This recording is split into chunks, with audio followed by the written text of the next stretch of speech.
Hi guys, welcome to the channel. Today I'm going to show you how to get the radio and the heater controls out of a VW Caddy. I believe this is probably the same for a lot of the VW range, Golfs, etc. Now what you're going to need for this is a pry tool. I'm using one of these so you don't damage your plastics, and a T20 Torx to undo a few screws. So first things first, what you do is you get your pry tool just down here, twist it to the side, and this panel will become loose.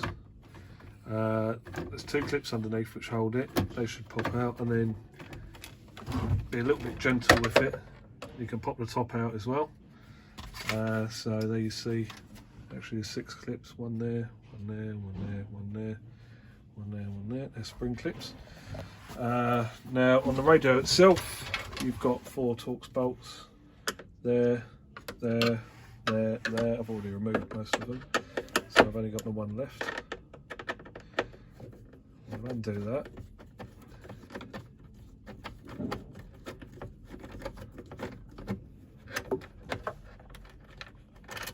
Take them out of the way.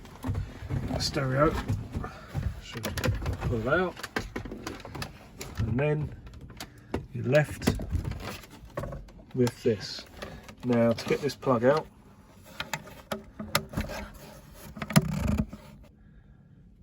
you have to, this little tab here, lift that up and then pull the whole lot back.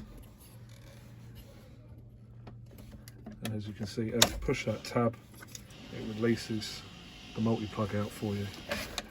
So that's it for the stereo. Notice the fuse there, guys, if you ever need to check it. And for the heater controls, it's just a few more T20s really.